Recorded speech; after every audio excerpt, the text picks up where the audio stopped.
ఉత్సాహంగా ఉల్లాసంగా చదువు సాగాలి, గొప్ప గొప్ప ఉద్యోగాలు సాధించాలి.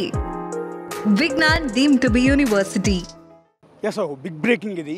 ఇప్పటివరకు సమాచారం అనుకున్నాం కానీ కొంత ధృవీకరణ అవుతోంది, కొంత ఇది జెన్యూన్ ఇన్ఫర్మేషన్ అనిపిస్తోంది. ఇప్పటివరకు ఈ ధర్మస్థలలో జరుగుతున్న అక్రమాలు, అరాచకాలు, రేపులు, మర్డర్లు వీటన్నిటికీ సంబంధించి ఆరోపణలు మాత్రమే ఉన్నాయి. ఇప్పుడు క్లియర్గా ఎవిడెన్స్ దొరికింది అనేది మనకు లోపల నుంచి ఇన్ఫర్మేషన్ పక్కాగా తెలుస్తుంది. ఎవరైతే లోపలికి వెళ్ళి తవ్వుతున్నారో మృతదేహాల కోసం, సో అందులో 4 డెడ్ బాడీస్ని ఐడెంటిఫై చేసినట్టుగా ఇప్పటివరకు ఒక క్లారిటీ అయితే పక్కాగా వస్తుంది. ఇంతకుముందు వరకు కేవలం ఏదో ఊహాగానాలు అనుకున్నాం, కానీ మనకు అందుతున్న సోర్సెస్ ప్రకారం అయితే పక్కాగా 4 డెడ్ బాడీలు దొరికాయి. ఇంకా తవ్వకాలు కొనసాగుతూ ఉన్నాయి. పైనే వాస్తవానికి 100 అడుగుల లోతు వరకు తవ్వారన్నారు, కానీ 100 అడుగుల లోతు అనేది ఇంపాసిబుల్. ఎందుకంటే ప్రొక్లైనర్ కూడా తీసుకెళ్లేదు, ప్రొక్లైనర్ కూడా రోడ్డు మీదే ఉంచి మనుషులు మాత్రమే తవ్వుతున్నారు. అంటే దాదాపు 5-6 అడుగుల కన్నా కూడా తవ్వే అవకాశం లేదు. ఒకవేళ వాళ్ళు పూడ్చిపెట్టినా కూడా ఆ రోజుల్లో అది కూడా భయంగా రహస్యంగా తీసుకొచ్చి పూడ్చిపెడుతున్నారు.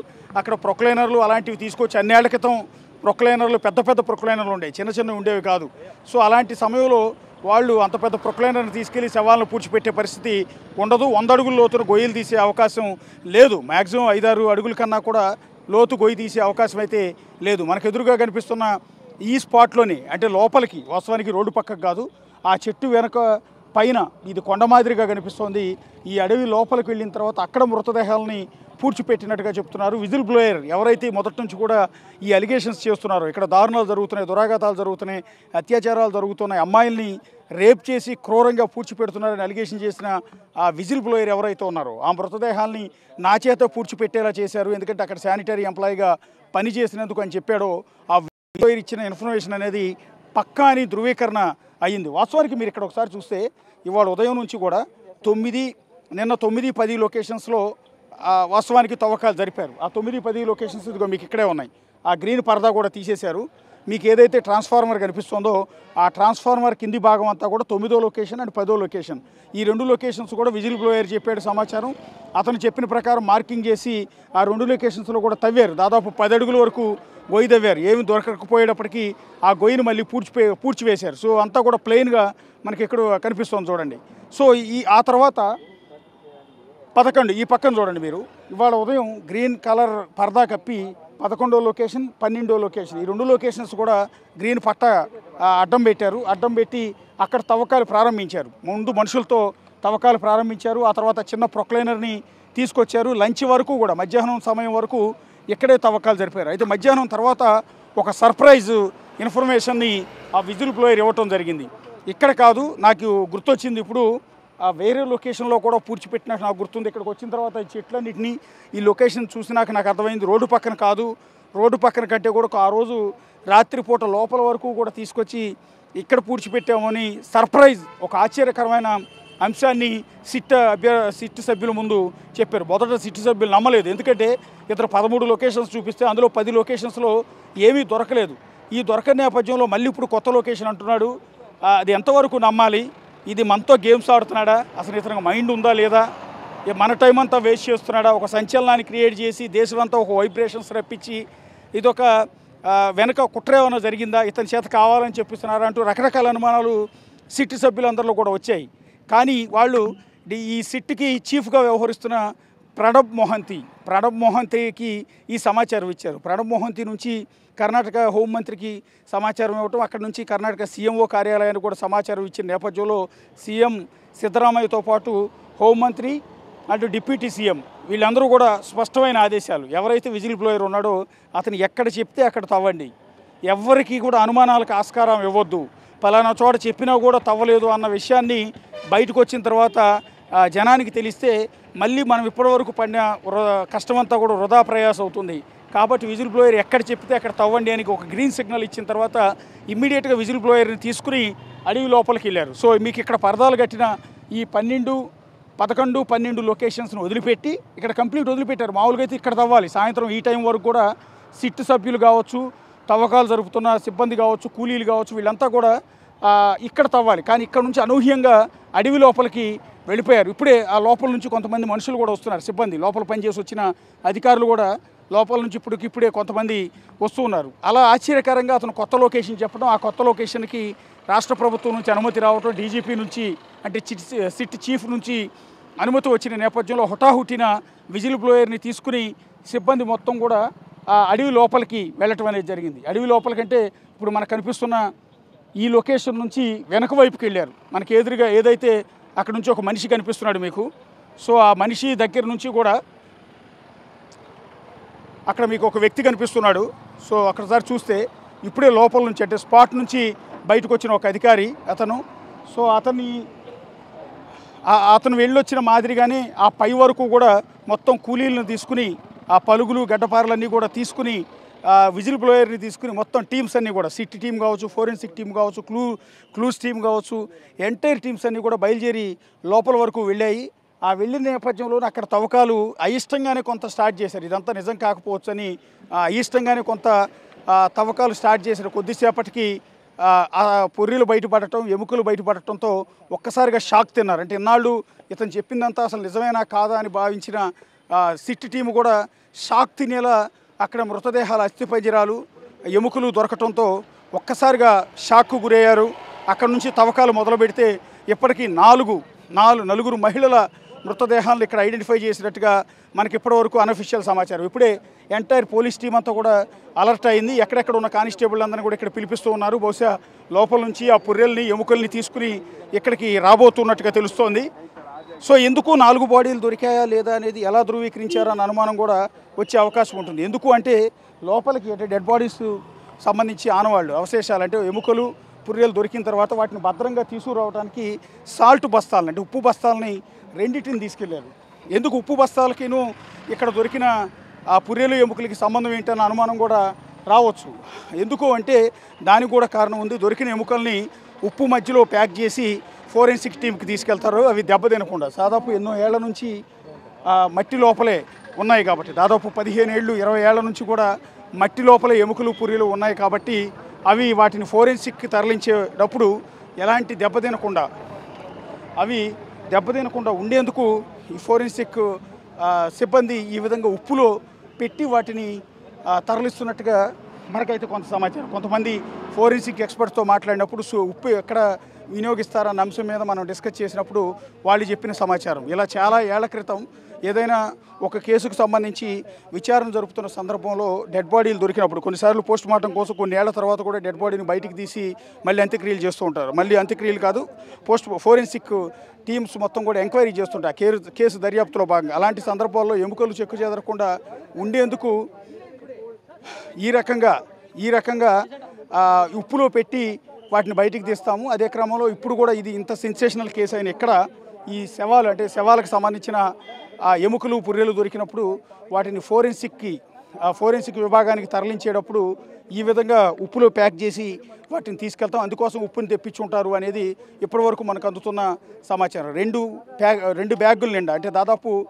25 కేజీల బస్తాలు 50 కేజీలు ఉప్పుని లోపలికి తరలించారు. అంటే 4 డెడ్ బాడీస్ దొరికాయనేది ఇప్పటివరకు మనకు తెలుస్తున్న సమాచారం. ఇంకా ఎక్కువ కూడా దొరికిన ఆశ్చర్యపోరక్కర్లేదు. ఆ 4 కూడా మహిళలవేనని ప్రాథమికంగా ధృవీకరించారు. వాటన్నిటిని కూడా ఉప్పులో పెట్టి ఫోరెన్సిక్ టీంకి మరికొద్దిసేపట్లో తరలించిపోతున్నారు. ఇప్పటికే మొత్తం కూడా టీం అంతా అలర్ట్ అవుతుంది. చూడొచ్చు మీరు ఒకసారి అలర్ట్ అవుతున్న ఆ పోలీస్ యంత్రాంగం మొత్తాన్ని కూడా మనం ఇక్కడ దృశ్యాల్లో చూడొచ్చు. బస్సు కూడా సిద్ధం చేశారు. సో పోలీసులంతా కూడా పూర్తి స్థాయిలో అలర్ట్ అయ్యారు. లోపల నుంచి ఆ పుర్రెల్ని, ఎముకల్ని తీసుకుని అత్యంత కీలకం కాబోతోంది ఈ ఎముకలు దొరకటం అనేది.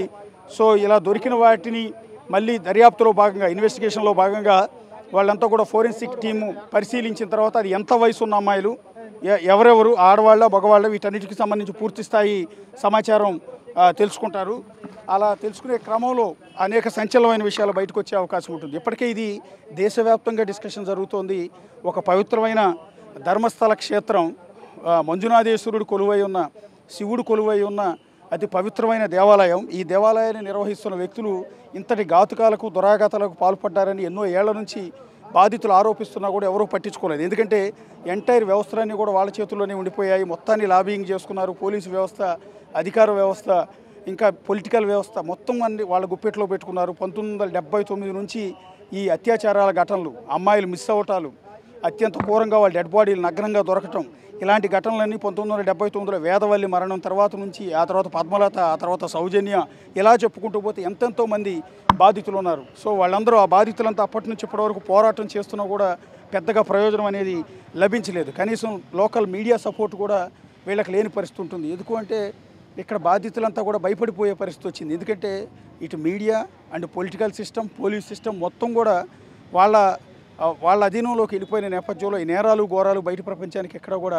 తెలియలేదు. ఆ విధంగా మేనేజ్ చేసుకుంటూ వచ్చిన ఈ అంశంలో ఇన్నాళ్ళ తర్వాత ఒక చిక్కుముడి వీడిపోబోతోంది. బాధితులకు ఒక న్యాయం అనేది జరిగే అవకాశం ఉంటుంది. అందుకని విజిల్ బ్లోయర్ రూపంలో ఒక విధంగా చెప్పాలంటే వాళ్ళకి ఒక దేవుడు లాంటి వ్యక్తి, ఈ నిజాలను బయట పెట్టడానికి తెర మీదకి వచ్చిన ఒక వ్యక్తిగా విజిల్ బ్లోయర్ని మనం చూడాల్సి వస్తుంది. విజిల్ బ్లోయర్ తెర మీదకి వచ్చి సడన్గా కొన్ని ఎముకల్ని, కొన్ని పుర్రెల్ని చేసు సంచిలో వేసుకుని నేరుగా సిట్ ఆఫీస్కి వచ్చేసి, నేను గతంలో శానిటరీ ఎంప్లాయీగా పనిచేశాను, ఇక్కడ దాదాపు 15 ఏళ్ల పాటు పనిచేశాను. అన్నేళ్లలో కూడా అంటే 1995 నుంచి 2014 వరకు పనిచేసిన సందర్భంలో శానిటరీ ఎంప్లాయీ అయిన నా చేత వాళ్ళు చంపి తీసుకొచ్చిన ఆడవాళ్ళ డెడ్ బాడీస్ అన్నింటిని కూడా ఈ అడవిలో పూడ్చేందుకు నన్ను తీసుకెళ్లేవాడు. దానికి ఆ పాపిష్టి పనులు నాకు ఇష్టం లేకపోయినా కూడా ఇక్కడ ఎంప్లాయీని కాబట్టి బెదిరించి నా చేత చేయించేవారు.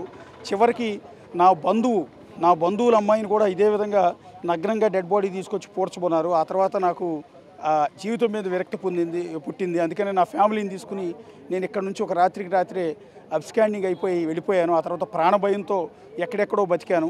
సో ఈ బతుకుతుంటే ఇన్నాళ్ళకి నాకు మనశ్శాంతి అనేది లేదు, కనీసం నిద్ర కూడా పట్టడం లేదు. ఎందుకు ఈ జీవితం అనిపిస్తుంది. ఇలాంటి క్రమంలో ఇంతమంది శవాలను పూడ్చిపెట్టిన నేను ఈ నిజాన్ని బయటికి చెప్పకుండానే చచ్చిపోతానేమన్న భయంతో సిట్ ఆఫీస్ ముందుకు వస్తున్నాను. సో నేను చెప్పిన లొకేషన్స్ అన్నీ కూడా చూపిస్తాను. ఆ లొకేషన్స్లో కనుక మీరు తవ్వితే ఈ ఏదైతే ధర్మస్థల మంజునాథేశ్వర స్వామి ఆలయం నిర్వాహకులు ఎవరైతే ఉన్నారో వాళ్ళు చేసిన పాపాలన్నీ కూడా బయటకు వస్తాయి. ప్రధానంగా హెగ్డే ఫ్యామిలీకి సంబంధించి వాళ్ళు చేసిన దురాఘాతాలన్నీ కూడా బయటకు వస్తాయని అతను చెప్పినప్పుడు ఎవ్వరు కూడా నమ్మల, చాలా లైట్ తీసుకున్నారు. ఆ తర్వాత కాంగ్రెస్ సర్కార్, సిద్ధరామయ్య సర్కార్ దీని మీద విచారణకు ఆదేశించాలా లేదా, సిట్ని నియమించాలా లేదా, అతను చెప్పినట్టు తవ్వాలా వద్దా, తవ్వితే ఎలాంటి పరిణామాలు ఉంటాయి, పొలిటికల్గా మనకేమైనా నష్టం కలుగుతుందా, దీన్ని బీజేపీ ఒకవేళ రేపొద్దున ఏమీ దొరకకపోతే బీజేపీ దీన్ని వెపన్గా వాడుకుంటుందా, అంటే హిందూ దేవాలయాల మీద దాడి చేశారు అని. సో ఈ కోణాలు అన్నీ ఆలోచించి దాదాపు ఒక 20 రోజుల తర్వాత కానీ సిట్ని నియమించడం జరిగింది. 9 ఐపీఎస్ల ఆధ్వర్యంలో ఈ సిట్ని నియమించడం. ఆ తర్వాత విజిల్ బ్లోయర్ అని చెప్తున్న ఆ వ్యక్తి ముఖం బయటికి తెలియకుండా అతనికి ముసుగులు కప్పి, మొత్తం నల్లటి ముసుగులు కప్పి ఆ స్పాట్లకు తీసుకొచ్చి ఆ స్పాట్లన్నింటినీ కూడా 3 రోజుల పాటు ఐడెంటిఫై చేశారు. అలా ఐడెంటిఫై చేసే క్రమంలో కూడా అతను 10 ఏళ్ల పాటు అజ్ఞాతంలో ఉన్నాడు. 10 ఏళ్ల పాటు అసలు ఇక్కడ లేడు ఈ ప్రాంతంలో. సో ఇలా లేని క్రమంలో అతను చెప్పేది నిజంగా గుర్తున్నాయా, నువ్వు నిజంగా పెట్టుండొచ్చు, కానీ నీకు 10 ఏళ్ల తర్వాత కూడా అన్నేళ్ల విషయం ఎక్కడ పూడ్చిపెట్టాను ఏంటనేది నీకు నిజంగా గుర్తుందా అనేది చాలా సీరియస్గానే ఆరా తీశారు. అతను కొన్ని రోజుల పాటు తమ అధీనంలో ఉంచుకుని అతను కోచింగ్ చేశారు. సో అప్పటికి ఇప్పటికీ చెట్లు బాగా పెరిగిపోయి ఉంటాయి. అప్పటికి ఇప్పటికీ డెవలప్మెంట్ యాక్టివిటీ పెరిగింది. అప్పుడున్న చిన్న రోడ్డు ఇప్పుడు పెద్ద రోడ్డు అయింది. అప్పుడున్న భవనాలు ఇప్పుడు పెద్ద భవనాలు అయ్యాయి. అప్పుడున్న చెట్లను కొన్ని కొట్టివేసి ఉంటారు. మరికొన్ని చెట్లు ఇక్కడ నిరంతరం వర్షపాతం ఉండటం వల్ల, ఎప్పుడు వర్షం కురుస్తూనే ఉండటం వల్ల కొన్ని చెట్లు విపరీతంగా పెరిగి ఉండొచ్చు. సో నువ్వు పూడ్చిపెట్టిన లొకేషన్స్ నీకు ఎలా గుర్తుంటాయి అని ప్రశ్నించిన సందర్భంలో, కాదు నేను చూపిస్తానని అతను దాదాపు 13 లొకేషన్స్ని చూపించాడు. ఆ 13 లొకేషన్స్లో భాగంగా ఇప్పటివరకు 10 లొకేషన్స్ని తవ్వారు. అందులో 6వ లొకేషన్లో ఒక డెడ్ బాడీ దొరికింది. సో దొరికింది డెడ్ బాడీ. సో ఇక మిగిలిన డెడ్ బాడీస్ అన్నీ కూడా ఐడెంటిఫై అవుతాయి అనుకునే టైంలో ఒకే ఒక డెడ్ బాడీకి సంబంధించిన ఆనవాళ్ళు, పుర్రె ఎముకలు దొరికాయి. అది కూడా ఒక పురుషుడికి సంబంధించిన డెడ్ బాడీ మాత్రమే దొరికింది, అంటే అస్థిపంజరం దొరికింది. సో దానితో కేసు ఇన్వెస్టిగేషన్ ముందుకు సాగే అవకాశం లేదు. సరే అతన్ని ఎవరు పూడ్చిపెట్టారు, ఆ చనిపోయింది ఎవరు ఏంటనేది తర్వాత ఆరాధిస్తారు, అది వేరే విషయం. ఇక్కడ పాయింట్ అంతా కూడా ఆడవాళ్ళని అత్యాచారం చేసి ఇక్కడ పూడ్చిపెట్టారు. 110 మందికి పైగా అమ్మాయిలు, అది కూడా 15 ఏళ్ల నుంచి 25 ఏళ్ల లోపు ఉన్న అమ్మాయిల్ని రేప్ చేసి చంపి తీసుకొచ్చి ఇక్కడ ఆనవాళ్ళు లేకుండా పూడ్చిపెట్టారు అనేది మెయిన్ అలిగేషన్. కానీ అక్కడ దొరికింది మేల్ అస్థిపంజరం. సో కేసు ముందుకెళ్ళే అవకాశం లేదు. ఆ తర్వాత అలా కాదని 7వ లొకేషన్, 8వ లొకేషన్, 9వ లొకేషన్, 10వ లొకేషన్, ఇలా అన్ని లొకేషన్స్లో కూడా తవ్వటం మొదలుపెట్టారు. ప్రొక్లైనర్ తీసుకొచ్చి తవ్వారు, కూలీని తీసుకొచ్చి తవ్వారు, ఐపీఎస్ల ఆధ్వర్యంలోనే ఉంచి దీన్ని తవ్వటం మొదలుపెట్టారు. కానీ ఎక్కడ కూడా ఎలాంటి ఐడెంటిఫై కాలేదు, ఎలాంటి ఎముకలు కూడా దొరకలేదు. సో ఒక విధంగా చెప్పాలంటే సిట్ టీమ్ కూడా నీరసం వచ్చిన పరిస్థితి ఉంటుంది. ఇదంతా వృధా ప్రయాస తప్ప ఏమీ లేదు. ఇతను చెప్పిందంతా కూడా నిజం కాదు, ఇతను ఒక పిచ్చోడని ముద్ర కూడా వేశారు. బయటకు ప్రచారం కూడా జరిగింది, అతను మతి ప్రేమించిన వ్యక్తి ఇలాంటి తప్పుడు పనులు చేయించాడు అనేది ఒక రకమైన ప్రచారం బయట జరిగింది.